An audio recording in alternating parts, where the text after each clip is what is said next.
We just saw OpenAI drop a really interesting resource. It's called GPT Best Practices. And we first saw this because Logan Kilpatrick at OpenAI tweeted about it this morning. And this is an extensive resource from OpenAI that shares strategies and tactics for getting better results from GPTs. So, the technology underlying things like ChatGPT and GPT-4. These are best practices that are specifically for GPT-4 in the sense that all of them will only work with GPT-4, though I believe some of them would work in other models like GPT 3.5.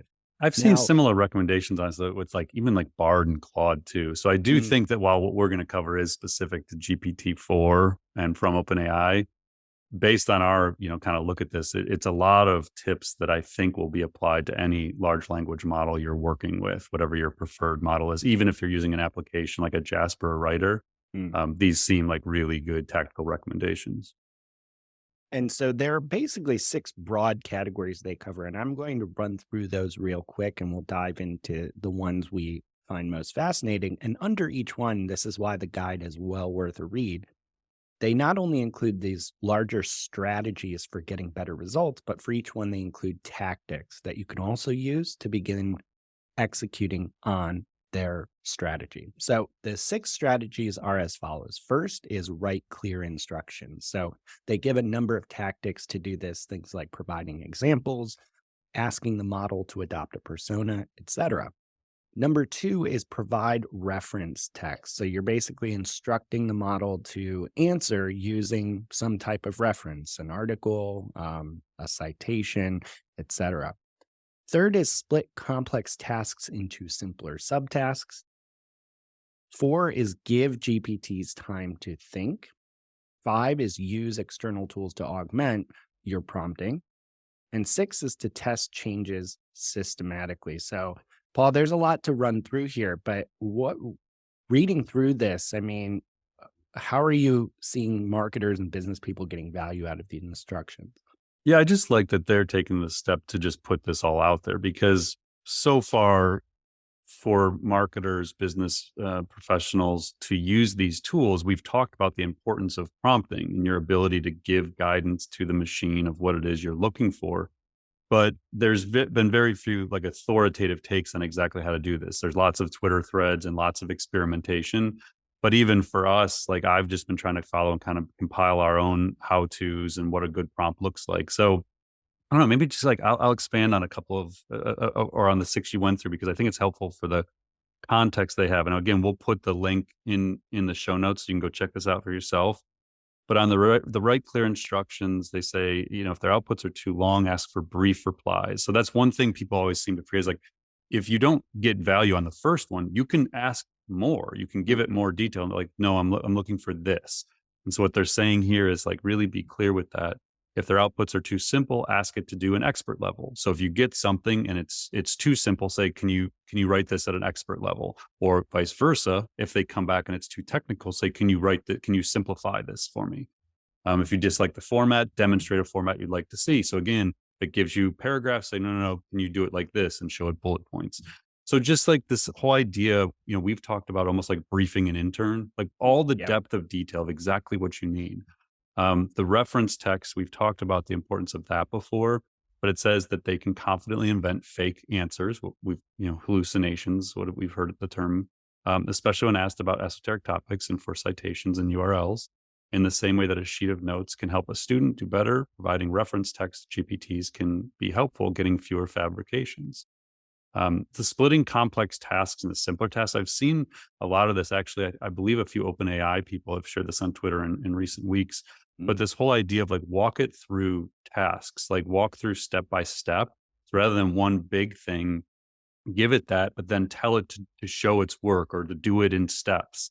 And what it does is it enables it to make kind of less mistakes because it actually starts to like chunk these things off and do it in these logical, where there's logical breakpoints, and it reduces the error rates in what you get back. So that's a really cool one.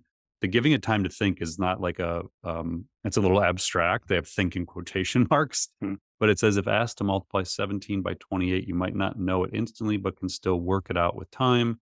similar GPTs make more reasoning errors when trying to answer right away rather than taking time to work out the answer. So ask for chain of reasoning before an answer can help GPTs reason their way toward correct answers. So that's one that again is a little bit more abstract. Like what is chain of reasoning? That's where the fact that they include these tactics in there in this is really helpful to you. So again, take your time, go through this resource, click through and see exactly what they're recommending there. Use external tools. So this is basically saying compensate by feeding them the outputs from other tools. For example, a text retrieval system, a code execution engine can help GPTs. I think are they maybe referring to like plugins here, Yeah, I where it's believe actually so. pulling in other resources. Which interesting. This is a total side note. I saw a tweet. I think I retweeted it last night that Sam Altman was quoted as saying like plugins don't have product market fit right now. So again, if you remember, Sam Altman was the head of Y Combinator. Product market fit was like his religion for startups. And so for him to say he's not seeing product market fit at the moment, I think what's happening is they put all these plugins into Chat GPT, but they're not seeing massive adoption rates or value creation yet. And it almost seems like they're kind of wondering, is the plugin model really going to work? Or is it going Mm. to be, is it going to be the ecosystem we thought it could be? Um, so using externals, then test changes systematically. So improving performance is easier if you can measure it. In some cases, a modification to a prompt will achieve better performance, but lead to worse overall performance on a more representative set of samples. Therefore, be sure that a change is net positive performance. It may be necessary to define a comprehensive test suite, an eval, as they talk about Mm. these evals. And then it kind of gets into all the tactical stuff. So, and there was a related resource that we'll put in the link that had that's terms like around what are tokens, what are embeddings, what are prompts. So as like, again, large language models are going to be a critical part of every marketer's job, every business. So I think taking these steps to really start learning some of this stuff and be more confident in your understanding of it is a really helpful thing. And it's guides like these that can really help you start applying this stuff and start experimenting. And don't, again, don't just read it and move on. Test it as you're reading it. Like go Mm. in and take a sample use case that you would use, like writing a blog article or social media shares or developing a brief or something. And then like take your normal prompt and then start enriching that prompt using these recommendations and start to see for yourself how it evolves. And you'll probably start to see a lot better value outputs from the machine.